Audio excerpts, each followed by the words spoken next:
नमस्ते, मैं अलका ठाकुर हूं और आप सभी का अलका मेडिकल क्लासेस में स्वागत है। अक्सर आपने देखा होगा कि लोगों को बहुत तरह की बीमारियां होती हैं और उसकी वजह से आपको किडनी में समस्या हो जाती है। हम आमतौर की भाषा में ऐसे बोलते हैं कि किडनी में पानी भर गया है, डॉक्टर साहब ने ऐसा बोला है, किडनी में इसको पानी भरने लगा है। अब क्या करें? अब हमें समझ तो कुछ भी नहीं आता है, लेकिन किडनी में पानी भरना क्या है इसको समझना बहुत ज़्यादा महत्वपूर्ण है, क्योंकि बहुत सारे प्रॉब्लम्स ऐसे होते हैं जिसमें आपका किडनी भी खराब होने लगता है। आपको अगर डायबिटीज़ है तब भी किडनी पर असर पड़ता है, आपको अगर हाई ब्लड प्रेशर की प्रॉब्लम है तब भी आपको किडनी पर असर पड़ता है, अगर आपको कोई और डिजीज़ है, आपको एडिमा है जिसमें आपके पूरे शरीर में सूजन होने की प्रॉब्लम है, तब भी आपकी किडनी खराब होने लगती है। तो किडनी में पानी भरना बहुत आम समस्या हो गई है। लेकिन आखिरकार जब किडनी में पानी भरता है तो ऐसा क्या हो जाता है जिसकी वजह से हमारे किडनी में पहला तो पानी भरने लगता है और दूसरा हमारा किडनी सही से काम करना फिर धीरे धीरे करके बंद कर देता है। अगर मैं आपको बताऊं कि किडनी में पानी भरना एक बीमारी नहीं है, एक बीमारी का लक्षण है। क्यों? क्योंकि बहुत सारे बीमारियों की वजह से ऐसा होता है। तो ये एक लक्षण है, मतलब समझ लीजिए जैसे कि साइड इफेक्ट। अगर आप ज़्यादा मेडिसिन खा लोगे तब भी आपको किडनी में पानी भरने की समस्या हो जाएगी। ज़्यादा खाने में नमक खाने की वजह से भी किडनी में पानी भरने लगती है। तो इसको हम मेडिकल टर्म में क्या बोलते हैं? इसको हम मेडिकल टर्म में बोलते हैं हाइड्रोनेफ्रोसिस। हाइड्रोनेफ्रोसिस।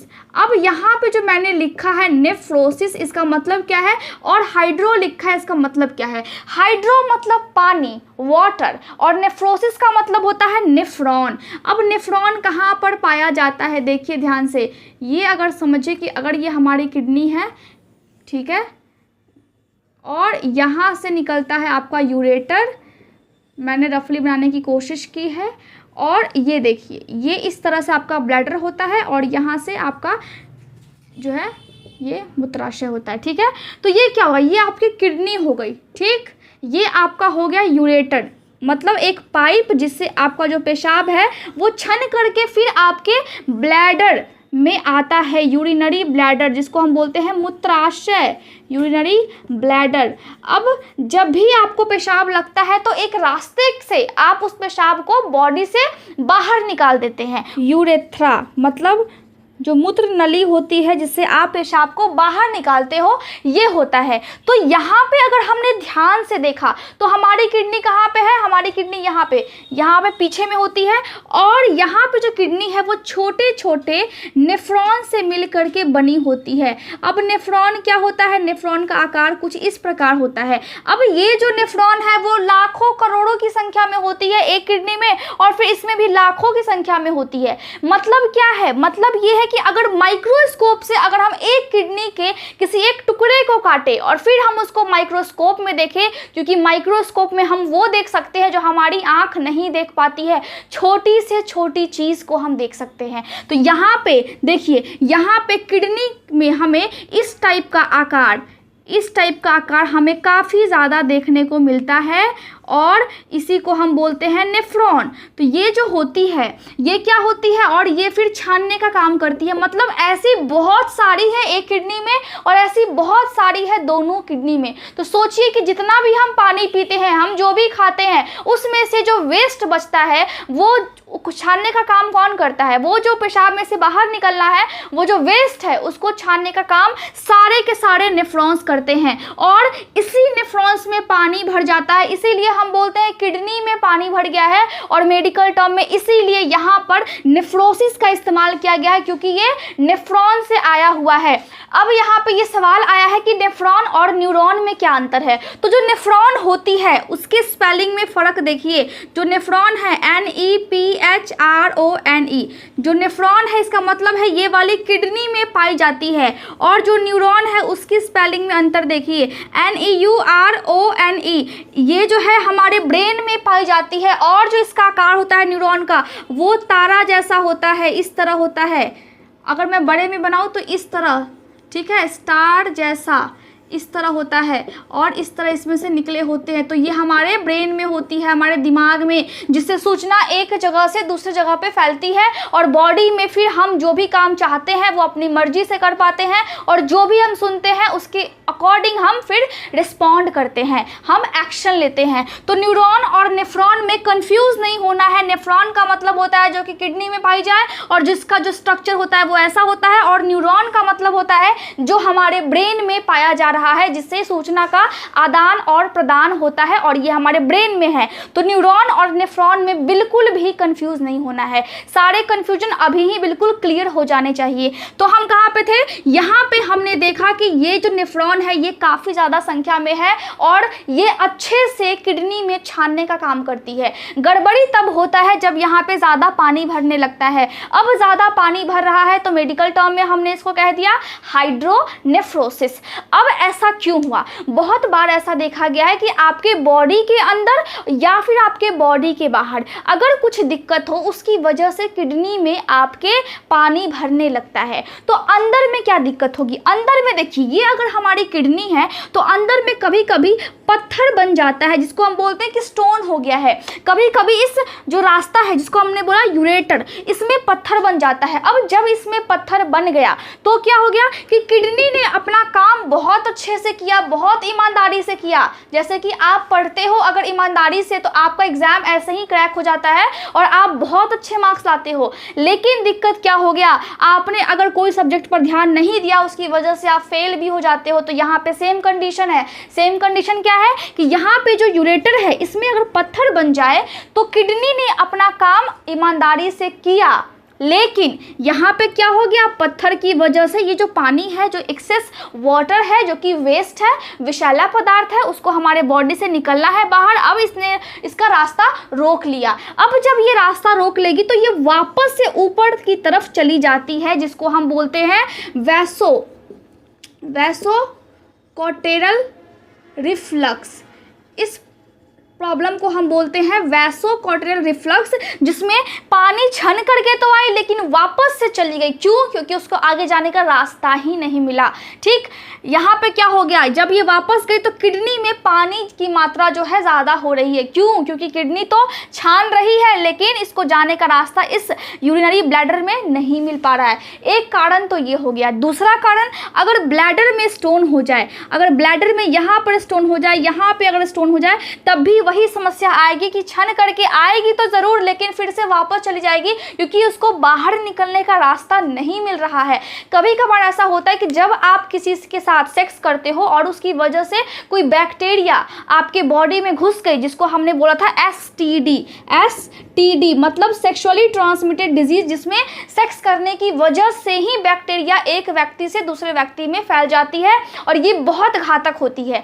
इसके बारे में आपको मालूम तक नहीं चलता है, लेकिन ये आपके बॉडी में रहती है और आपके बॉडी के अंगों को फिर से खराब करती चली जाती है। तो जब आप किसी के साथ सेक्स करते हो तो आपको प्रोटेक्शन के साथ सेक्स करनी चाहिए। इसीलिए बोला जाता है, क्यों? क्योंकि वहाँ पे बैक्टीरिया के फैलने के चांसेस बहुत ज़्यादा बन जाते हैं। आपको पता नहीं लगेगा कि सामने वाले की बॉडी के अंदर ये वाली बैक्टीरिया है, क्योंकि वो बिल्कुल हेल्दी दिखता है, बिल्कुल स्वस्थ दिखता है। और बाद में जाकर के, बहुत बाद में जब गंभीर स्थिति बन जाती है, तब जाकर के उस व्यक्ति को भी मालूम चलता है कि अच्छा, ये बैक्टीरिया मेरे बॉडी के अंदर है और मैंने जाने कितने लोगों के अंदर ये वाली बैक्टीरिया को ट्रांसफर कर दिया है। तो यहाँ पे क्या हो गया कि अगर बॉडी के बाहर से आपने सेक्स किया और आपकी वेजाइना में, जैसे कि एक महिला हो गई तो उसकी वेजाइना में, या फिर अगर एक पुरुष है तो उसके पेनिस में वो वाली बैक्टीरिया जब जाती है तो बाहर से क्या हो गया, बैक्टीरिया गई, सूजन को वो फैलाने लगी, वहाँ पे सूजन होने लगा। अब सूजन होते होते ऐसा हो जाता है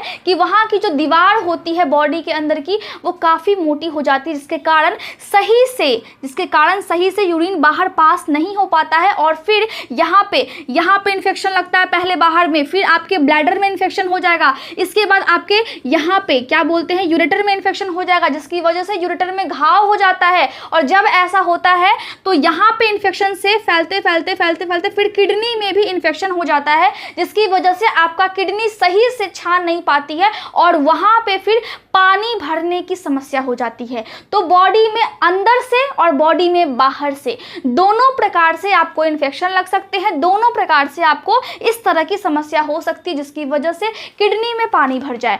और तीसरा कारण ये होता है कि अगर आप बहुत ज़्यादा मेडिसिन का यूज़ करते हो, बहुत ज़्यादा आप दवाई खाते हो, स्पेशली आप एलोपैथी की अगर दवाई बहुत ज़्यादा खाते हो, अंग्रेजी दवा का इतना ज़्यादा सेवन कर लिया है कि अब पानी भरने तक की नौबत आ जाती है। बहुत सारे लोग होते हैं जो छोटी छोटी बातों पर बहुत तेज़ी से और बहुत मात्रा में डोज उनकी बढ़ते जाती है और ऐसा लगता है जैसे उनको इस दवाई का लत लग चुका है। तो दवा का लत भी होता है, ओपोइड्स नाम का एक दवा होता है, अगर आप इसको ज़्यादा खाओगे तो आपको इसका लत लग जाएगा और फिर जो व्यक्ति होता है इसका डोज भी ज़्यादा बढ़ाने लगता है और ज़्यादा इसको खाने लगता है, जिसकी वजह से उसको लत लग जाता है और उसका बॉडी कम दवाई पर सुनता ही नहीं है। ये क्या है, ये सूजन कम करने वाला दवा है, लेकिन दिक्कत क्या होती है कि उसका जो बॉडी है वो इतना आदी हो जाता है इस दवा का, जिसकी वजह से वो इसके बिल्कुल नशे में धुत रहता है। ऐसे समझिए जैसे कि उसको खाना प्यारा है वैसे उसको दवा प्यारा हो जाए, उसका बॉडी चाह करके भी इस दवा को छोड़ नहीं पाता है। तो नशे की लत होती है, लेकिन दवाइयों की लत भी लग जाती है और इसको हम नशे की लत की तरह ही देखते हैं। तो यहाँ पे क्या हो गया कि ज़्यादा मेडिसिन खाने से भी आपको दिक्कत हो सकती है। तो मेडिसिन भी आपको एक अनुमान में खाना है, एक आप प्रॉपर वे में खाइए और जितना डोज आपको बोला जाए बिल्कुल उतना ही डोज आपको लेना है। तो हमने देखा कि पानी भरने की समस्या बहुत तरीके से हो सकती है। अब इसके अलावा और क्या क्या चीज़ें होती है, जब आपको ऐसा होगा तो आपको उल्टी करने का मन करेगा, साथ ही आपको मितली जैसा मन आएगा, आपको चक्कर आएंगे, आपको ऐसा फील होगा जैसे पेशाब आपको करने का मन कर रहा है लेकिन आप कर नहीं पाएंगे। पेशाब करने टाइम में या तो बहुत ज़्यादा प्रेशर लगाना पड़ेगा या फिर आपको बार बार पेशाब आएगा। जब इन्फेक्शन होता है तो काफ़ी टाइम पेशाब आपको आते रहता है और जब इन्फेक्शन होता है तो पेशाब करने के टाइम में दर्द भी होता है और जलन भी होता है। कमर के पास महिलाओं को अक्सर बहुत ज़्यादा तेज दर्द होता है और पुरुषों में भी ये देखा गया है। किडनी में जो पानी भरता है वो एक औरत हो या आदमी हो, दोनों में सेम कंडीशन है। अब औरतों का जो अंग होता है वो ज़्यादा नाजुक होता है, इसीलिए इन्फेक्शन उनको पुरुषों की तुलना में जल्दी लग जाता है। ये चीज़ आपको याद रखना है। अगर आप एक महिला है तो आपको कहीं भी जाकर के पेशाब नहीं करना है, क्योंकि इन्फेक्शन लगने के चांसेस आपको कहीं ज़्यादा है एक पुरुष की तुलना में, क्योंकि हमारा जो वेजाइना होता है उसकी जो लंबाई होती है वो काफ़ी छोटी होती है। जो हमारा यूरेथ्रा है जिससे हम पेशाब करते हैं उससे वेजाइना की लंबाई काफ़ी छोटी होने के कारण वहाँ पर इन्फेक्शन काफ़ी जल्दी और बहुत आसानी से फिर फैल जाता है। इसीलिए बोला जाता है कि महिलाओं को कभी भी खुले में पेशाब नहीं करना चाहिए, ऐसे तो पुरुष को भी नहीं करना चाहिए, लेकिन महिलाएं अगर करेंगी तो उनको जल्दी से जल्दी इन्फेक्शन हो जाएगा और बॉडी में काफ़ी जल्दी इन्फेक्शन फिर फैलने लगता है। इसीलिए खास ख्याल रखना है। तो अगर आपको किडनी में पानी भरने की समस्या हो गई तो आपको बहुत बुखार भी आ सकता है। बुखार के साथ साथ अगर आपने एसटीडी वाले पेशेंट के साथ कुछ भी संपर्क बनाया है, शारीरिक संपर्क अगर आपने बनाया है, तो फिर आपको बहुत टाइम के बाद, जल्दी तो नहीं, बहुत टाइम के बाद आपको महसूस होगा कि आपके ब्लैडर के पास आपको दर्द हो रहा है। हो सकता है कि फिर आपके ब्लैडर में स्टोन भी हो, जिसकी वजह से आपका पेशाब जल्दी से नहीं आ पाता है और आपके स्किन में फिर खुजली होने लगती है। क्यों? क्योंकि बॉडी से गंदा चीज़ बाहर निकल नहीं रहा है, जिसकी वजह से आपको खुजली होगी, स्किन पे आपको खुजली होगी और लाल लाल सा आपको रैशेस भी दिख सकते हैं। तो अब क्या करें? कभी कभार ऐसा होता है कि अगर आपको बैक्टीरिया की वजह से, जो एसटीडी है इसमें दो बीमारी आती है, अगर आपने किसी के साथ संबंध बनाया है तो एसटीडी हो जाएगा, मतलब सेक्सुअली ट्रांसमिटेड डिजीज, जो कि सेक्स करने से फैलता है। अब इसमें दो प्रकार की बीमारी आती है, एक होता है क्लेमाइडिया, इसके बारे में मैं आपको पढ़ा चुकी हूँ दोनों के बारे में, और एक होता है गोनोरिया, इसके बारे में भी मैंने आपको पढ़ाया है, दोनों पे मैंने लेक्चर लिया है। तो क्लेमाइडिया और गोनोरिया अगर हो जाए तो ये एक बैक्टीरिया है, तो आपको डॉक्टर एडवाइस करेंगे कि आप एंटीबायोटिक्स लो। अगर आपको स्टोन हो गया किडनी में तो डॉक्टर आपको क्या पहले एडवाइस करेंगे? पहले एडवाइस करेंगे कि आप यूरेटेरल स्टेंट यहाँ पे आपके यूरेटर में यहाँ पे लगा देंगे, जिसकी वजह से वो आपका पेशाब है जो कि फंसा हुआ है वो फिर आसानी से बाहर निकल जाए। तो इस तरह से हम ट्रीटमेंट कर सकते हैं, हम सर्जरी भी कर सकते हैं। अगर आपको यहाँ पे यूरेटर में घाव हो जाए या फिर आपको यूरेटर में ऐसा लगे कि पत्थर जो है वो फिर कोई दवाई की वजह से या फिर बहुत सारे कारण हमने देखे हैं, तो बहुत टेक्निक अपनाने के बाद भी अगर नहीं निकल पाता है तो फिर आपकी सर्जरी कर दी जाती है, जिसकी वजह से आसानी से सर्जरी के बाद जो ये घाव होता है तो वो आसानी से फिर ठीक हो जाता है और किडनी वापस से काम करने लगती है। इसके अलावा आप व्यायाम कर सकते हैं। इसके अलावा आपको खान पान बिल्कुल सही करना है और खान पान के साथ भी आपको पानी बहुत अच्छे से पीना है ताकि आपके किडनी पर ज़्यादा लोड ना पड़े। तो इस तरह हमने क्या देखा, हमने देखा कि जो हाइड्रोनेफ्रोसिस है उसमें पानी भर जाता है और क्या क्या कारण है, आपको कैसा फील होगा, फीवर हो सकता है, थकावट हो सकती है, वीकनेस हो सकता है, आपको चक्कर आ सकता है, कोई काम करने का मन नहीं करेगा। और आप पता कैसे लगाएंगे, यूरिन टेस्ट करेंगे, आप उनका ब्लड टेस्ट करेंगे, क्योंकि ब्लड टेस्ट इसलिए करेंगे ताकि हम इन्फेक्शन देख पाए। आप एक्सरे करोगे कि उनका जो पेशाब है वो अच्छे से बाहर आ रहा है या फिर नहीं। इसके अलावा आप अल्ट्रासाउंड करोगे। अब अल्ट्रासाउंड क्यों करेंगे, ताकि हम किडनी को देख पाए कि अगर पानी भरा हुआ है तो कितना ज़्यादा भरा हुआ है। इसके अलावा आप सर्जरी कर सकते हो और यूरेटेरल यहाँ पे स्टेंट लगा सकते हैं, ठीक है, अगर आपका पेशाब जहाँ पे फंसा हुआ है। अगर घाव है और पत्थर है और फिर से ये नहीं ठीक होता है तो सर्जरी ही एक बेस्ट माध्यम है एलोपैथ में। लेकिन मैं आपको बता दूं कि अगर आपका डिजीज़ ठीक हो जाता है तो आप डायरेक्टली फिर से आप आयुर्वेद पर स्विच करो, अपने खान पान को ठीक करो और हर चीज़ आप करो ताकि आपका जो हेल्थ है वो अच्छा हो पाए। क्योंकि कोई भी जो एलोपैथिक जो मेडिसिन होते हैं उसका साइड इफेक्ट होता ही है। आपको ये सारे टॉपिक्स को इस तरह से याद करने हैं और मैं इस तरह से आपको बताती हूँ ताकि आपको याद हो जाए। तो मैं उम्मीद करती हूँ कि आज का लेक्चर आपको अच्छा लगा होगा। आप बिल्कुल बहुत अच्छे मार्क्स लाएंगे, क्योंकि मुश्किलें चाहे जितनी भी हो, अगर जीतने की आपकी जिद है तो आप जीत ही जाओगे। Thank you so much for watching my video. अगर आपको नोट्स चाहिए तो वो टेलीग्राम पर आपको मिल जाएंगे और जो पहला कमेंट होता है हर वीडियो का उस पर टेलीग्राम का लिंक होता है, आप जाएं और जा करके नोट्स आप डाउनलोड कर सकते हो।